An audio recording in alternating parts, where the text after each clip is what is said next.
Hello children, are you ready for the next folktale of India? Before going to the story, I want you to understand the meaning of folktale and how it is different from other stories. Folktales are stories that are being told again and again for generations, and these stories are passed on to people by word of mouth and not written, like how I share the stories with you. Folktales are mostly created by original inhabitants of that place. So the story might be related to that place, or it might be about the people who live there, their beliefs and the practices they follow. Today I am going to share with you the folktale of Arunachal Pradesh. Arunachal Pradesh is the land of rising sun of India, as it lies to the northeasternmost part of India. And it is also called as the orchid state of India, as it is covered with densely forested mountain ranges. Itanagar is the capital of Arunachal Pradesh, and river Brahmaputra flows here too. Arunachal Pradesh shares its international borders with China, Bhutan and Myanmar. Arunachal Pradesh is famous for many stories, that too the trickster tale. Who is a trickster? Trickster is a person who is able to solve all the problems using his intelligence and smartness. Children, I am sure you must have all heard about the stories of Tenali Raman. Tenali Raman was a great trickster, right? Today we are going to see about the great trickster of Arunachal Pradesh in our story. Long ago, there lived a porcupine in the mountains of Arunachal Pradesh. Porcupines are small animals and they are rodents. They have needle-like things in their body, and these are called as quills. The porcupines shed their quills and they regrow just like the hair in our body. So the hero in the story today is this porcupine. And the porcupine in our story is the king of all the porcupines, and he is an active fellow, and he doesn't like to be lazy at all. Every day, as soon as he gets up in the morning, the first thing he does is to take his bath. So one day, as usual, the porcupine scurried through the bamboo trees and he reached the pond, and that was a pond of the porcupine. So when he was about to set his foot in the pond, he saw that the pond was muddy. It was full of mud and there was no clear water at all. And he also saw some pug marks on the land. What are pug marks? They are the footprints of the animals. He also saw some pug marks. That time he realized that some big animal must have entered the pond before him. And he got angry because that was the pond of the porcupines.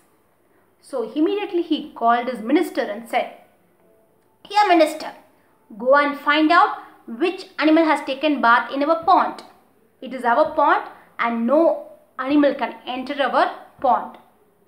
Go and find the animal and just tell him not to enter our pond from tomorrow." And the minister porcupine was a timid fellow. Timid means he was afraid of everything. But he had no other choice, and he had to obey the orders of the king. So he followed the pug marks. As he was going, he was blocked by something big. He could not move further at all. And he could not see what it was because it was so big and it was grey in color. So he moved a little back to get a clear view. And you know what he saw? He saw the back of a big animal, and that was nothing other than the elephant. And the porcupine thought, how am I going to go and tell the elephant not to enter our pond? Look at the elephant, it is so big and I am so small. How am I going to tell him? Really worried, the porcupine. But he gathered his strength, he gained his strength, and he went to the front of the elephant and said in a squeaking voice, and he just shouted at the top of his voice so that the elephant could hear him. My dear elephant, it's me, the porcupine. I've just come here to tell you something. My dear elephant, just look at me, look at me. And the elephant heard the squeaky voice and he just searched around, and at last he found the porcupine standing there. You silly animal, what do you want? Tell me, trumpeted the elephant in his loud voice. Hearing it, the porcupine became even more afraid, and he said, No, King, why are you stammering like this? Just tell me what you want, shouted the elephant. Okay, I'll tell you. My king has ordered you not to enter our pond from tomorrow. It's a pond of the porcupines, and please don't take bath in our pond. My king has ordered you, said the porcupine. The elephant was very angry. What? Your king has ordered me? How dare he can do it? Ask your king to come here. If your king is bigger than me, then I will agree. If your king is smaller than me, I will crush you and your king into pieces, threatened the elephant. Hearing this, the porcupine just hurried back to his king and narrated the whole story. But the king porcupine was not afraid at all. He just said, wait, let me think for a moment. He thought for a moment and he pulled out his longest quill from his body. The longest quill will be about some 50 centimeters, it seems. It is so big. So the porcupine pulled out his longest quill and he told something into the ears of the minister porcupine. The minister porcupine, after hearing this, he gained some confidence. Yes, I think this plan will work out, my dear king, and I think we can win over this elephant. So he gained some courage and he went back to the elephant and said, my dear elephant, you know what? My king is very busy. He can't be wasting his time talking with you and coming here. So he has just sent me his longest hair. Just see if any of your hair in your body is as long as his hair. And the elephant searched all over his body and all his hair were so small. And he believed that the animal which had this longest hair must also be very big. So he started believing that and he agreed and he promised not to enter the pond from the next day. The minister porcupine and the king porcupine, they were so happy. Wow, we have just tricked the elephant and the elephant was fooled and we have won. The porcupines were so happy. Days passed. After some days, the elephant was thumping in the forest one day. As he was just thumping, something sharp pricked in his legs. He just bent to see what it was and he saw the quill. The elephant remembered that he had seen this quill somewhere, and next to that quill there was this king porcupine sleeping nicely. And he looked closer into that animal and he saw the quills in that animal also. And he realized that he was tricked. He shouted at the top of his voice, "You small animal, you have got these quills and you're so small and you have tricked me. See what I'm going to do," trumpeted the elephant. And this voice made the porcupine get up and he started to run very fast for his life. The elephant also started chasing him. As the porcupine was running, you know what he did? He placed his paws. He placed his paws against a tree. And he looked back and he told the elephant, "Elephant, come fast, come fast, come fast. The tree is going to fall and it is going to fall on you. Just hold the tree with your trunk your trunk against a tree, fast. The elephant also really got panicked and he just came fast and he placed his trunk against the tree and looked at the porcupine. The porcupine said, see how I have saved your life, otherwise the tree would have fallen on you. Thank God you have placed your trunk against this tree. Wait, let me just go and call some of my friends to help you.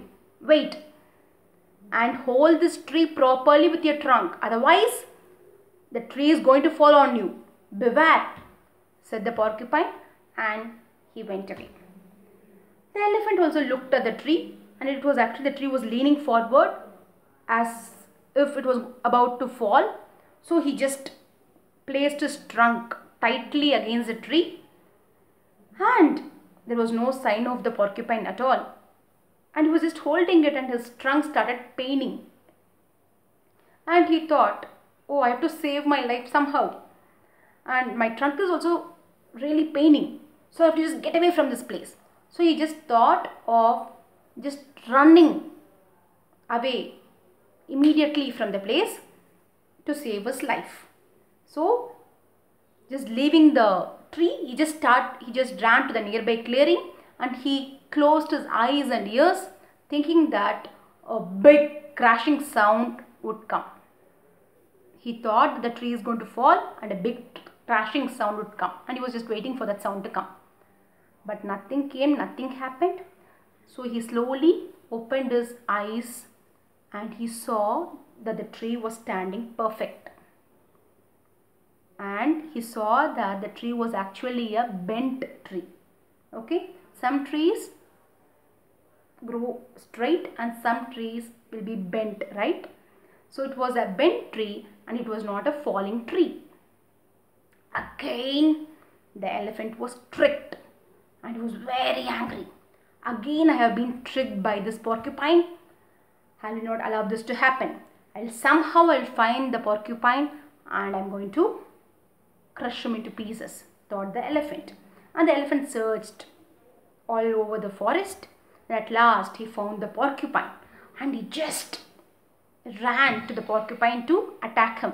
And the porcupine said, yes, you can attack me. I know I have really tricked you so many times and you can attack me. But just see, you're so big and I'm so small. Is it right on your part to attack me like this? Why don't we have a contest? So whoever wins the contest will be in this forest, and whoever loses it should get away from this forest, from this mountain. Do you agree to this? And the elephant also thought for a moment and he agreed to it, because he also felt that it was right and he also really wanted to compete with the porcupine. And the porcupine said, the contest is, there is a rock at the end of this path. From here to that rock, whoever digs the tunnel first, okay, will be the winner. Tunnel should be dug from here to that rock, and whoever digs it first will be the winner, said the porcupine. The elephant also agreed to it and the contest started. The elephant, he swung his trunk, he scooped the earth. How you scoop an ice cream, like that. The elephant scooped the earth, he gathered all the mud and he threw it. Again he swung his trunk, he scooped the earth, he gathered the mud and he threw it. Again he swung his trunk, scooped the earth and gathered the mud and threw it, and was just digging it. You know what the porcupine did? He just went into the earth and he disappeared, and in no time he was at the end of the tunnel, and he just shouted from there to the elephant, "Here elephant, I'm here. I have dug the tunnel and I'm the winner, and I'll be in this forest and will be out of this forest," said the porcupine.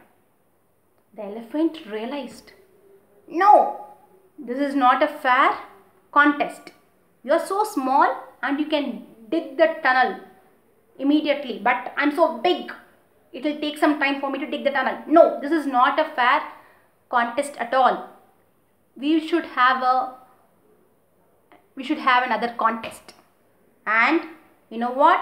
That is going to be the running race, said the elephant. Do you know that the elephant really can run very fast, children? Yes.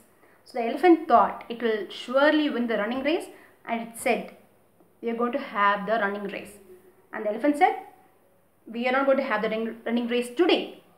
Tomorrow we'll have the running race, because elephant said, I'm so tired of digging and scooping the earth. So tomorrow we will have the running race, said the elephant. The next day was a big day, and all the animals, they gathered to see the race. And the pistol was fired and the race started. The elephant gathered his strength and he just ran very fast. And he just went quite a distance, and he thought he was actually leading because he didn't see the porcupine crossing him. So he just turned back and said, "Oh porcupine, you slow coach, come fast." Suddenly he heard a voice ahead of him, and that was the porcupine's voice. The porcupine said, "Hello elephant, I am not slow, only you are slow. I am ahead of you. You come fast," said the porcupine. The elephant was shocked. I didn't see the porcupine crossing, and how come the porcupine is ahead of me? No, I have to win this contest, thought the elephant. I'm going to run very fast, thought the elephant, and the elephant started running very fast. He gained all his strength and he was running very fast. But every time the elephant thought that it was ahead of the porcupine, but every time the porcupine's voice was coming from ahead of the elephant. Every time the porcupine was telling the elephant, "No, elephant, I am ahead of you." And the elephant really thought that he must win. So he just held his breath and he just ran very fast. His trunk really just swung and his ears flopped and his trunk sagged. But he continued to run, and at last he reached the end line. And there he saw the porcupine resting, and he had completed the race long before the elephant, and the porcupine was the winner. The elephant was so disappointed. How come I ran so fast, and how the porcupine could have won the race?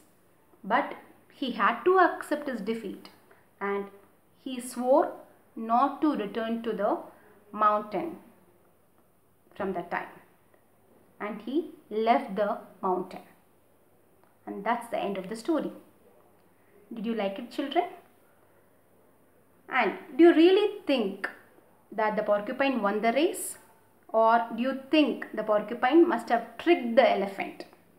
If you think the porcupine must have tricked the elephant, you have to tell me how the porcupine won the race.